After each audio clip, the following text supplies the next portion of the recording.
Alright, two students are 325 feet apart. And then the student on the left is looking at a 43-degree angle, and the one on the right is a 49-degree angle. This is a drone, this is a boy, and this is a girl. Question A asks us, solve for the distance between the male observer and the drone to the nearest photo. So we can do the law of sines to figure it out. We could also find this angle, which is 88 degrees, because 180 minus the sum of the other two would be 88. With the law of sines, we can sine A equals sine B.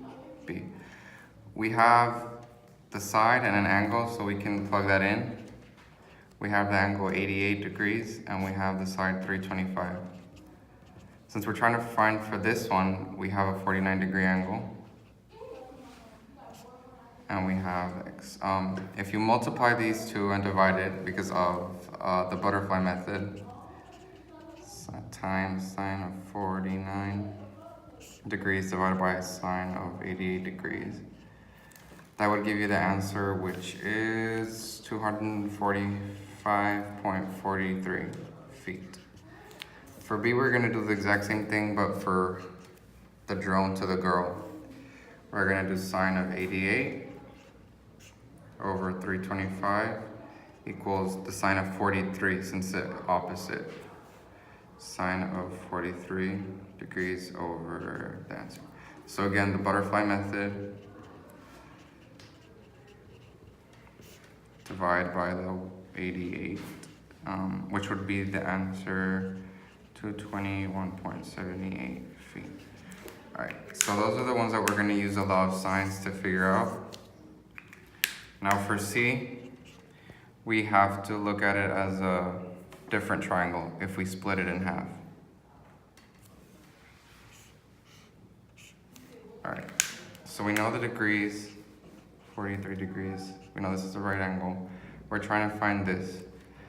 We know the hypotenuse since we figured it out in the first problem, which is 245.43. And now we only have to do sine to figure it out. Since sine of a degree is y over h, we just have to plug everything in. Sine of 43 degrees is y. The h is this one, which we got in the first problem.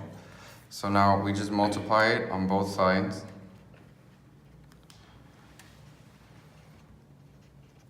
Which would be 245.43 times sine of 43 degrees, which would give you the answer of 167.38 feet. All right. So why did you use the law of sines and not the law of cosines? Since we had already all the angles ready on one side, we needed to use this law of sines because the law of cosines requires at least two sides to figure it out, and we only had one. Why did you split the triangle in half on part C? Since we were looking for the height, which was this right here, we needed to split it into half a triangle. It could have been this one on the left or the one on the right, but since we already had the sides and the angles, we could just use sine to figure it out on either side.